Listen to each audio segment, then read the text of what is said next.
While reading the fortune for the company's new junior secretary, the woman accidentally uncovered something unsettling.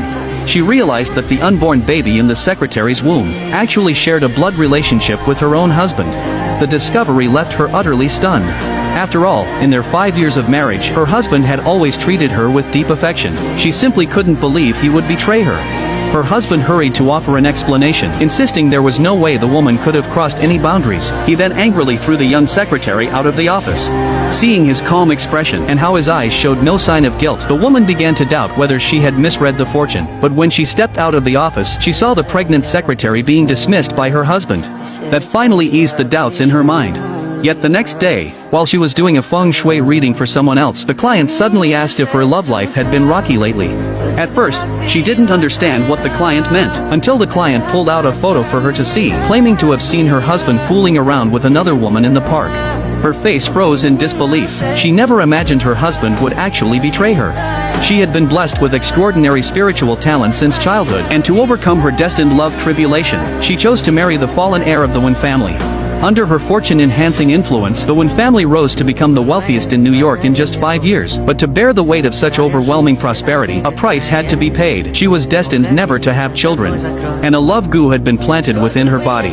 If her husband ever betrayed her, she would suffer unbearable pain. Before their marriage, her husband swore he would love only her for life and never betray her. Yet in just 5 short years, he had broken the vow he made. The love goo within her then activated, and the excruciating pain caused her to collapse. When she woke up again, she was already back home. Her husband sat by the bed, his face filled with panic. The moment he saw her regain consciousness, he wrapped her in his arms at once and apologized. He claimed he had only acted out of a moment of irrational weakness. He begged her to forgive him and not leave. He added that once the baby was born, he would drive the secretary away. Then she could become a mother without suffering, and they could still live happily together. Hearing this, the woman became certain her fortune-telling the day before had been accurate. When he saw her remain silent, her husband immediately prepared to find the secretary and force her to abort the child. But just then, his mother walked in and stopped him. She had long been resentful that the woman hadn't conceived once in 5 years. Now that the Wen family finally had an heir on the way, she naturally wouldn't let her son act recklessly. So she ordered him to divorce the woman immediately. But her husband refused outright. He dragged his mother outside. Having completely given up on him, the woman no longer wished to stay. The next day, she returned to the mountain temple.